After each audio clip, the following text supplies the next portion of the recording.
pour moi, l'appel au sacerdoce, ça s'est fait après les JMJ 2000, où il y a déjà eu un appel à la vie chrétienne, j'allais dire. C'est en 2000, à 26 ans, que j'ai redécouvert, à 23 ans, que j'ai redécouvert Jésus dans ma vie, que m'avaient annoncé mes parents. Et un an ou deux après, à vivre en église, eh bien, j'ai découvert que les chrétiens et les chrétiennes n'étaient pas tout appelés à la même chose et qu'il y avait des prêtres, des religieux, des religieuses. Et c'est comme ça que la première fois, un soir, sur mon lit, je me suis entendu poser la question pourquoi pas prêtre? Le séminaire a vraiment été un très bon moment. Pendant 6 ans, 2 ans à Reims, dans la Marne, et 4 ans à Paris, au séminaire de l'Institut catholique de Paris. Et peut-être que le plus grand moment pour moi, ça a été la première année. L'année vraiment de la totale découverte. Et puis, vous imaginez, pour un chrétien en pleine fougue, d'avoir juste à faire que de découvrir qui est Jésus pour moi, quelle est cette église dans laquelle je veux m'engager. Vraiment, ma grande question de la première année, c'était pourquoi moi j'ai droit à tout ça? Pourquoi l'église me donne de vivre tout ça? C'est vraiment un des beaux lieux du ministère. Beaucoup de jeunes prêtres amis qui ont été prêtres avant moi l'avaient dit. Je trouvais que c'était un peu toujours la même chose qui revenait, et j'expérimente cela aussi bien avec des très jeunes qu'avec des lycéens, des étudiants, qu'avec des adultes.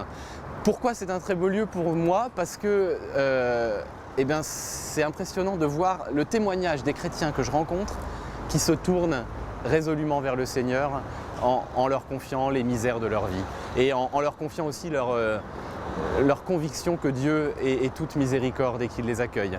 Après ça, dans ma vie à moi, comme chrétien, eh bien sûr, j'aime à dire déjà que nous aussi, on est des pauvres pécheurs et que moi aussi je le suis. Mais, et du coup, le vivre moi-même, avec l'exigence que ça a, me fait comprendre les difficultés de ceux à qui je vais donner le sacrement. Et c'est vrai qu'un ami prêtre sage et ancien m'avait dit il n'y a peut-être pas de plus beau cours de théologie que de recevoir et donner la réconciliation. Eh bien, je crois que dans mon ministère qui commence, c'est vraiment ça, oui. C'est quelque chose au séminaire qui nous impressionne beaucoup et qui m'a beaucoup impressionné. Je constate qu'à la sortie du séminaire, moi j'ai certaines aptitudes à ça, à parler.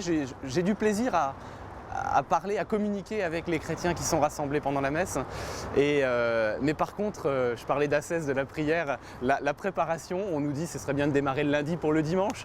Eh bien pour moi c'est vraiment difficile. Et j'avoue que j'ai parfois des prédications qui se terminent la préparation un quart d'heure avant la messe. Mais c'est vrai que c'est un lieu important de mon ministère. Et en même temps de creuser la parole de Dieu et ce que j'ai envie de transmettre du Christ et de l'Église aux chrétiens qui sont là. Et puis c'est un lieu véritablement d'enrichissement pour moi. C'est pour ça que j'explique mal cette difficulté à préparer.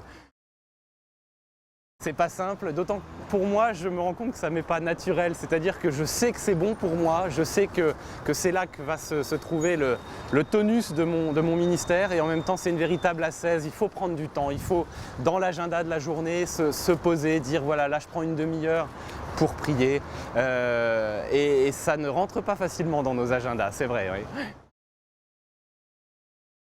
C'est les conflits humains et nos paroisses n'en sont pas démunies, et c'est en même temps très difficile et très enthousiasmant, c'est-à-dire qu'on voit que beaucoup de gens se tournent vers nous pour des grandes difficultés humaines, donc il y a des choses à saisir et à accompagner là, et en même temps, eh bien, souvent ça marche et on arrive quand même à accompagner, à encourager et à calmer les ardeurs de ceux qui ont tendance à se fâcher, et là c'est un beau fruit du ministère aussi.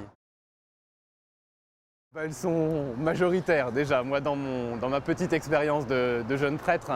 Et la joie la plus générale et la plus vive, c'est celle d'être aux côtés de frères et sœurs en humanité et chrétiens qui redécouvrent le Christ dans leur vie, Jésus, qui découvrent aussi la place de l'Église comme communauté pour vivre au quotidien, et qui se convertissent, c'est-à-dire qui rayonnent à nouveau de joie de vivre grâce à cette relation renouvelée avec Jésus.